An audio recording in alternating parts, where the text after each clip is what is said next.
It's time to take your business to the next level, the boss level. These are the premier business owner strategies and successes being utilized by the industry's top talent today. Rock your business like a boss, a VO boss. Now let's welcome your host, Ann Ganguza. Hey everyone, welcome to the VO Boss Podcast and the Business Superpower Series. I'm here, Ann Ganguza, with my bestie, favorite, special guest co-host, Law Lapidus. Hey, Law. Hey, Ann. You know, Law, since I started with you, I made that decision to have all of our podcasts also be on video. And I have to do my hair. I got to do my makeup. And I found myself increasingly out there on camera and in front of people. And remember back in the day when you made that decision, or maybe you didn't, but I did. It was always like, well, I don't want to have to be in front of a camera. I just want to be an actor behind a mic and nobody needs to see my face. Well, I think that's changed. Mm-hmm. And I think it would be a good thing to talk about. Is it necessary for us to have a visual image as well as our voice? And I remember actually like it was yesterday. I remember the day where it was fairly detrimental to be seen because you would be pigeonholed, you'd be stereotyped. Like, let's say I'm able to do a 10-year-old boy's voice for animation. Then all of a sudden you see me and I look completely different than that. And now it's stuck in a producer's mind. That was the mindset back then like keep yourself hidden enough so that your branding could go all over the map. And now it's like completely changed in so many ways. Has it? See, because that's the question I get these days, especially from character actors. Or let's say actors that don't look like they sound. And so they're concerned about being pigeonholed if they show their face. But I'm like these days, especially with video being right up in the forefront, right up in everybody's faces, it's so popular. And especially after coming out of the pandemic where people weren't in contact anymore, I do believe that people want to connect with people. It's a human need to connect with people, to connect with faces. And I, for one, I cannot stand it when I cannot, let's say, call up a business to ask a question, to get a real person on the phone. And I know this is weird. Where are my millennials? I'm sorry, my millennials are like, but I can text. But even so, I like to call to make sure I can hear a voice on the other end, or I like to meet on Zoom. A lot of times with new clients, I validate them to make sure they're human. For me, it's a thing. I need to connect with humans. And I am always telling my business students that people want to connect with a person and not necessarily a logo. Yes. And here's pure irony. You and I come from a generation where we need to do that. Like, I remember the days where when I needed to get a phone number, I'd call something called information. Information was 411. And then I'd hear someone, usually the same woman, and she'd be like, hello, information. How may I help you? And I loved talking to people. I don't trust online booking for hotels. I don't trust online booking for airfare. I still have that in me to want to talk to people, want to make that connection, want to have that trust. But here's the irony. In voiceover of those days, that's where we had a lot of announcer reads. That's where we had a lot of caricature style reads, especially in the commercial market. Today, no one wants to talk to each other. You'll always get a machine. You'll always be online filling out those fields online, right? You'll never be able to get customer service, but stylistically, we want naturalism. We want naturalism. We want That's authenticity. Authenticity. That's the biggest trend. Isn't that funny? And especially from the younger generation, right? They want that authenticity.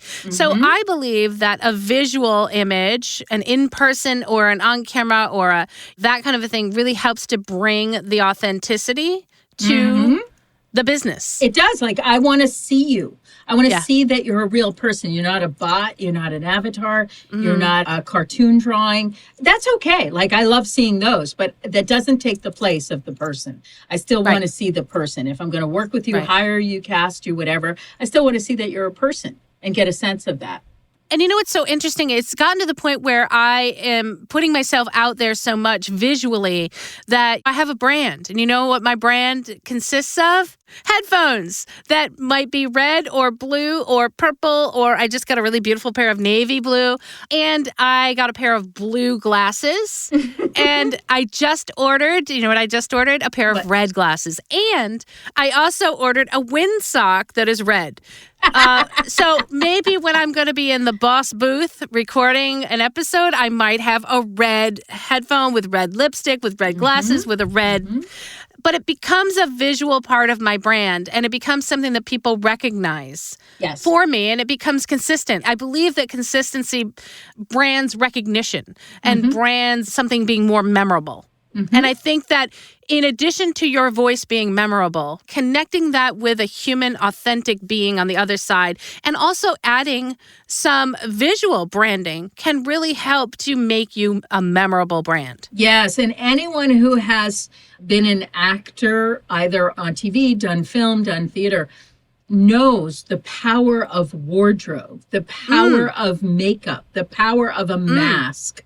You know, we'll call it a mask right now because it could be for men as well, or whatever you identify as. You have something that you may utilize to initiate your branding visually. Whatever that is, it could be a hat, it could be, as you said, glasses, lipstick, it could be even a pen that you use, even a prop that you use. You know what I mean? Nails. Yeah, nails, right? So that it sort of gives you a little bit of superpower. It gives you a little bit of dynamic to fall into that role, whatever that role is for you. That if you don't do it and you don't have it, it's a tougher way to reach the role that you're trying to play. And that includes websites too, because that's one of the biggest questions I get is, do I put my photo on my website? Because that has always been the biggest bone of contention, right? Because I'm a voice actor. They don't need to see my face. But again, online, people, before they even know you, you want to make yourself as memorable as possible. Yes, it's wonderful to think that my voice alone could do it, but why not your voice combined with your authentic headshot?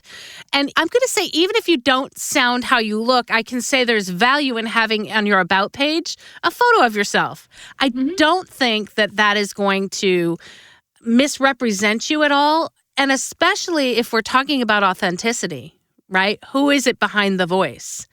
I think that that really warrants a lot to showcase a photo of yourself. Now, for me, I've always been about visual branding. And so on my website, I've always had a photo of myself, my voiceover website. And I feel as though it doesn't hurt me at all. I think it probably helps me. I think that I probably look like I sound. I don't know, Law. What do you think? Do I? Yes, I think your visual branding matches everything else that you're doing. Not always the case with voiceover talent, but that's okay. For you, I think it's perfect. Perfect. Your visual matches your vocal. It's wonderful. So then again, let's talk more in depth about if your visual doesn't match your vocal. Can it hurt you if you put your photo on your website? Or, I mean, I feel like you're going to have to interact with your clients at some point. Well, that's it. In some way, right? That's it. I think you can't avoid the unavoidable. And, you know, you may not always meet everyone in person, but you are going to be. Now that we're in post-COVID, we're having many more in-person events come back. Or many video more meetings. Zoom, video meetings. And do you always want to have your video off? Do you always want to look a little bit MIA, like you're not fully present? No, you want to have the ability to have confidence and say, I like the way I look. I'm proud of the way I look. It's part of who I am as a business person. And if they misconstrued my sound with the way I look, you know, hey, what can I do about it? That's called living in the world. I would rather see someone than not, for sure. Yeah. As a client, absolutely. I would much rather deal with someone that I can see visually. Now, have I seen all of my clients visually? No. But I have usually contacted them via email or at one time or another, my repeat clients, right? I've seen them. I've been in a video meeting with them to discuss a project, or I've contacted them for some reason, one way, or they've live directed me. Some people can put the camera off during one of those sessions, but I like to have it on just to say hi, just to let people know, hi, I'm a real person. And now during my performance, I don't necessarily have to have it on me as long as I've introduced myself as a part of my business with my visual face. Now, let's talk about, is there any sort of code of how should I look? Remember a long time ago, there used to be restrictions, I know, for in the workplace about hair, right? And about beards and about that sort of a thing, where it wasn't considered corporate to have a beard or long hair or something like that. So what are your thoughts about today and for voice talent? Is there a code of anything, really? I think it's the best time, Anne, to be able to show your face because the playing field is so open now with what's acceptable, what's welcome. Everything's diversity, everything is age, everything is background, everything is, when you go into, like, even in Manhattan, when I go into some of the more corporate-y kind of firms, they're very business casual. The younger generation is much more casual than they were years ago. I love it too. So I think a lot more is acceptable. But that being said, I don't think it gives people a free pass of saying, oh, I'll just look like whatever. I'll just stick on whatever. I'll just do whatever. I would take the time to work with a coach, your coach, whoever is great with styling, great with image, great with fashion, great with branding, and say, listen, this is who I am. This is what I do. I don't want to go too far away from my authentic, neutral self, but I want to look really great for who I am. I want to look put together. I want to be fresh. I want to have great colors, great fits. Or you want to look like you care. Yeah. Look, there's a lot of casual people in California. I get that. I've lived here for enough years to know. But coming from the East Coast to the West Coast is, in terms of clothing and ideals about looks and how you would dress for a corporate job, it's actually quite a bit different. But the cool thing is, like, I wear black, I wear leather. Everything I wore on the East Coast, I wear on the West Coast. And I haven't changed because I've changed where I've lived. And the cool thing is that it allows me to be me. I mean, California, for all their casualness, you don't have to put on fancy clothes. But I think also you don't want to look like that you don't care about your appearance. Exactly. And so I think that no matter what you have, like, and I remember tattoos weren't a thing either. This is my corporate background coming in. Tattoos weren't a thing, nose piercings, that kind of, I've always wanted to get a nose piercing, by the way. This is Anne's admission. And I think I'm going to get one. At this age, I am going to get one, a very small, delicate, because I'm a bling girl, right? And I feel like a small bling right here would look awesome. So now people are going to hold me to it. So maybe at one point, everybody, bosses out there, you'll see me with a little bit of a nose little piercing. Diamond bling right there. Little diamond bling, because I like the bling. I love it. But yeah, I do think that as long as you're showing your authentic you, and it's something that your authentic you is something you care about, I think that presents, because again, it's personal, but don't forget that our personal brand is a business brand. And so we're representing ourselves to people who might want to hire us or maybe not hire us based upon our looks. Is that a thing? True. I mean, I think if we're going to be brave and show our face and show who we are, we have to also accept the fact that maybe people won't hire us based upon our looks. Law, thoughts? Yeah.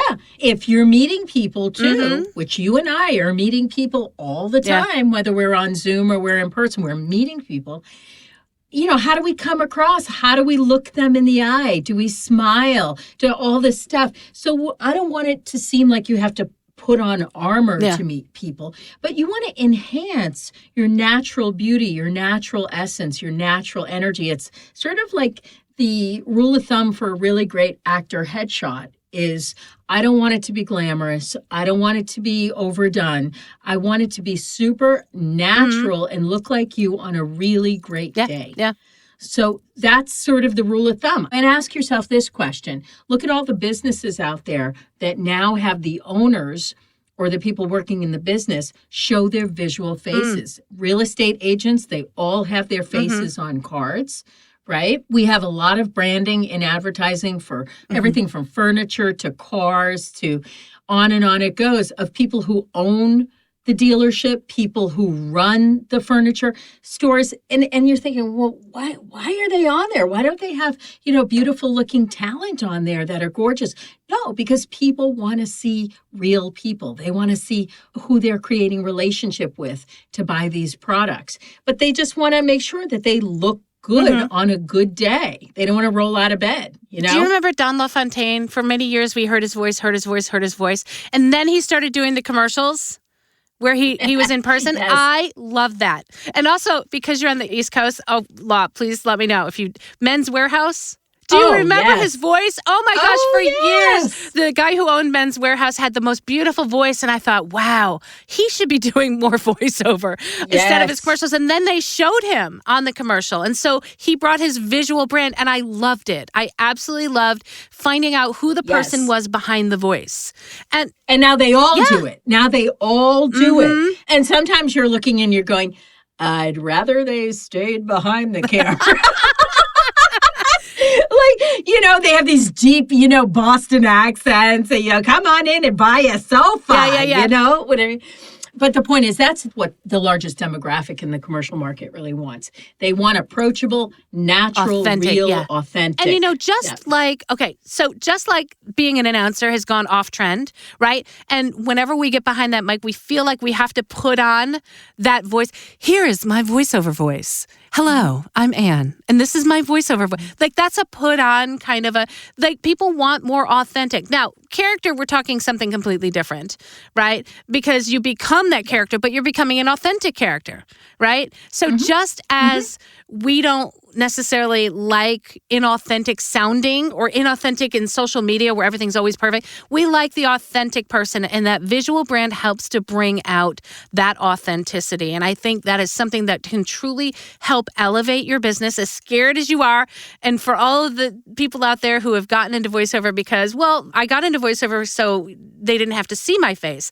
Well, I think it's time, guys, for you to appear and show up to your businesses and show up, because we want to connect with you. And I'm always talking in terms of performance when I'm trying to get that conversational read, even for narration, right? I'm trying to get that engagement. It's that back and forth.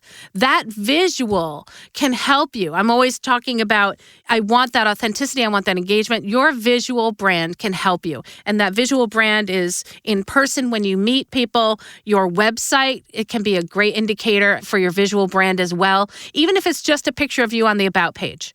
I think that it's something that can bring a lot of value. I agree. And I think you feel differently. You internalize your external. So, it's a fine line. Like, we're not all about what we look like. We're not all about what externally comes out. But there is a deep connection between what I'm internally emotionalizing and feeling and what I'm externally giving out to the world.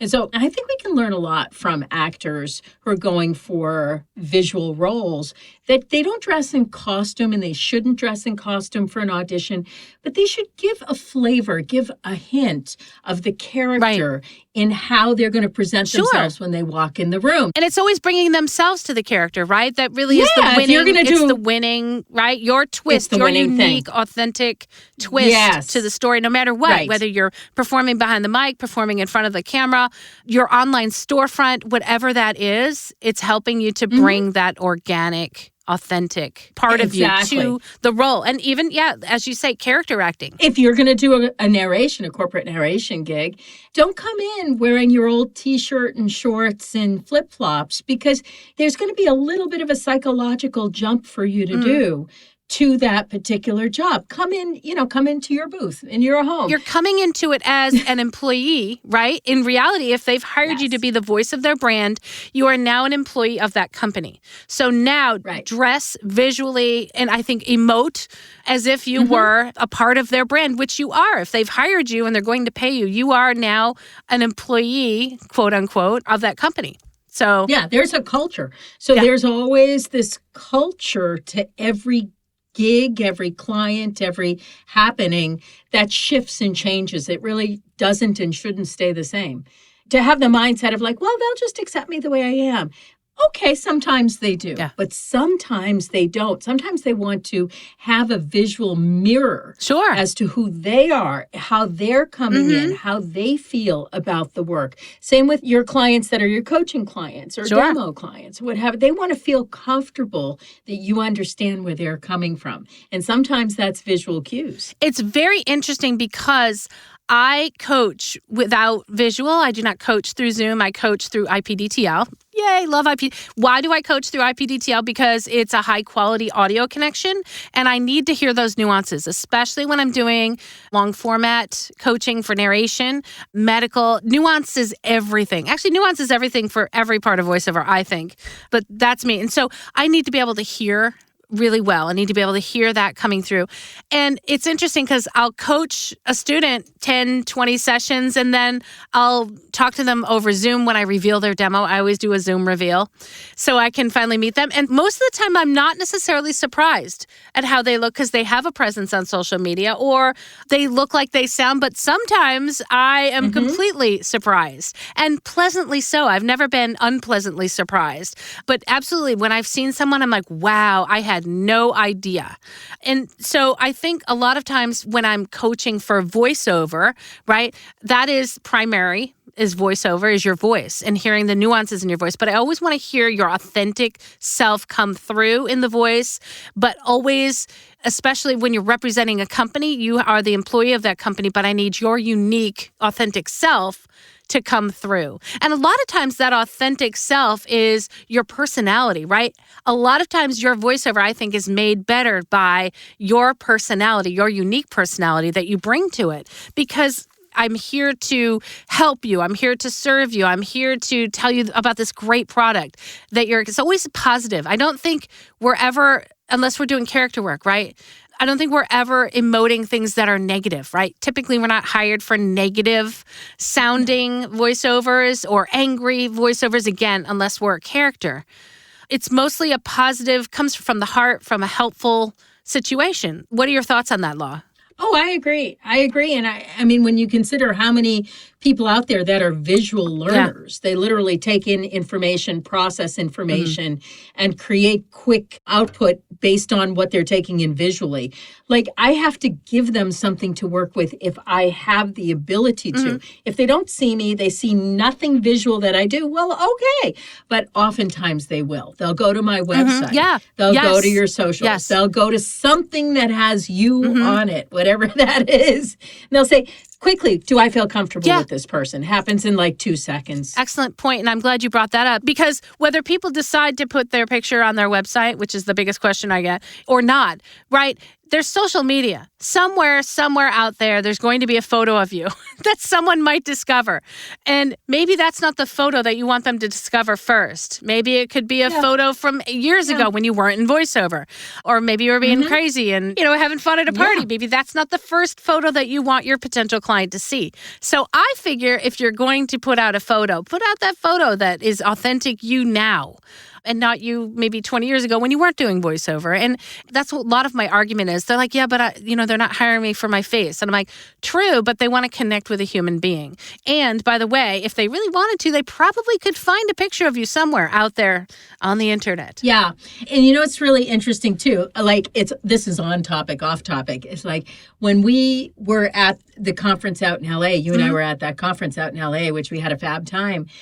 And I pay attention because I listen for cues. This is all face-to-face in person. When I'm going through the steps of speaking at that conference, I'm listening to comments to me and comments about me, about who I am and about my brand. And a number of times I heard, sometimes from men, sometimes from women, like, oh, I'm standing next to this beautiful woman right here, or, oh, this pretty lady, whatever, or isn't this just sweet, whatever, making initial comment on my visual and the way I look. And I take it all in because I say, well, that's what they're getting in the first 5, 10, 15 seconds of not really knowing me, just kind of knowing my brand or knowing my name, whatever. I'll take it. I'm not offended by any of it because I feel like people want to find the quick way to make themselves feel comfortable with you. Yeah. Whatever that is, maybe I look like their mom. Maybe I look like their wife. Maybe I look like their daughter. Maybe I have an elegant presence to them in some way. Great, I'll take it. Rather than them saying, oh, she could have switched out that sweatshirt. You know what I mean? She could have put some nice, nice clothes not on. Dirty, that would be my mother talking. Yeah, she could have put some not, taken off the dirty tennis shoes to come here. You know what I mean? My mother who always, you know what I'm saying? My mother, my mother used to say this all the time. She would like, if I was going out, she goes, now make sure you put clean underwear on. in case you get into an accident. In case you're in an accident. Yes. Oh my gosh. But Law, you know what's so interesting that you mentioned that? When I first met you, I think one thing that was instantly drawn to was your smile and your laugh. And that I feel is like an inherent part of who you are and your personality. And again, I feel like that was a visual before I even heard you. Because remember, we met during that webinar. We met on video. Yes. And I just remember your smile and your laugh. And I thought instantly, it was an instant connection. And I feel like that's what you want to be to your clients. You want to have an instant connection with your clients. Mm-hmm. You do. And to the point where it's so deeply psychological, they feel they know you. They feel they know you already, like they really know you. And you're thinking, I don't think you know me, or they don't know me. But that's okay. That's okay. I want to know you. I'm going to know you. And if this is just a first step, then this is just a first step. And I feel if you're on social media at all, right? Social media is so visual these days, right? I mean, if you are on social media, you're probably throwing out a picture. A picture, maybe not of you, but it could be of your family, could be of your fur babies, could be of, you're throwing out images of your authentic self. We hope, right? Because sometimes, as we know, is the issue with social media is it becomes the fake presence. But I think if any of you are on social media at all, and you've got potential clients everywhere, and they could be seeing your presence socially before they even consider hiring you. And that social impression that they get from you could be from comments that you're making or pictures that you're sharing. Everything's video now. TikTok, Instagram Reels, Facebook Reels. And I feel like it's almost impossible for you to not showcase your visual on social media these days. Yeah, it is. Like you can't get away from it at all. Even if people are taking photos at an event that you attended, you're going to show up somewhere in the photo. And they may not always be a great photo, but the point is you got to stay at home and never leave and be super careful to not be caught in some sort of visual. And even in your branding, you have to put out some sort of visual for your branding. And I think if your fear is being pigeonholed, I think your vocal type might be pigeonholed anyways if you have a very unique voice, right? I think when you're talking like a very young voice for your age or any type of voice that is different than you look like, whether you put your picture out there or not, I feel like you're going to be cast in a certain role. For example, if you have a very high-pitched voice right now, although now it's becoming more commonplace, maybe you wouldn't be cast for an older personality that's buying, I don't know, bifocals. Yeah. So whether your photo is out there or not, your voice is going to be cast in that way or not, based upon the sound or the perceived sound that the client is looking for. So I don't think it matters if you post a photo of yourself on your website that doesn't represent your voice, because they're hiring you for the voice, and the voice is then being cast in a role as they see fit, but your authenticity comes through in that voice. Yes, and everything's subjective at the end of the day. Like you can't get away from subjectivity. That's human nature. We're based on our own frame of reference, how we're perceiving you and how we're taking you in. So I don't think we can fully control that. But there is something, I think, especially with someone who doesn't know you, there is a psychological bond that happens quickly when they perceive that you care. They perceive you care enough to put yourself together, to do that little extra, whatever it is you're doing, whether it's your hair or your materials or as a woman. And we talk about this all the time. I get so many people who say, hey, Law, I love what you're wearing. What's that necklace you're wearing? Or where'd you get that ring? Or da-da-da. It sounds kind of materialistic, but it's something that they can connect to you on, something that they care about, something that makes them feel comfortable. And then you'll make that chit-chat based on, oh, where I got this, or what is that? And then that always leads to the next thing, the next thing, the next thing, the next thing. And so that's valuable. And people who know you because of what you've put out there, like visually and or audibly, right, becomes a point of connection that you can then use to be memorable in your brand. So great discussion. So guys, if you're afraid to put your don't be afraid to put your photo out there. Don't be afraid to put yourself out there on video. Don't be afraid to put yourself out there in person in front of your potential clients, in front of your clients. It is a piece of who you are. It is a piece of your brand, and it's a piece of your business. I'm with you all the way. Well, thank you, Law, for another thrilling discussion. I love talking to you every week. I love it too. And may I say we look fabulous today. Yes, well, thank you. Because we are our authentic selves. So with that, I'd like to give a great shout out to IPDTL. You too can network, communicate like a boss. Find out more at ipdtl.com. And also, if you have a local nonprofit that's close to your heart, if you've ever wanted to help them, you can visit 100voiceswhocare.org to learn how. You guys have an amazing week, and we'll see you next week. Thanks so much. Bye. Bye. Join us next week for another edition of VO Boss with your host, Ann Ganguza. And take your business to the next level. Sign up for our mailing list at voboss.com and receive exclusive content, industry revolutionizing tips and strategies, and new ways to rock your business like a boss. Redistribution with permission, coast-to-coast connectivity via IPDTL.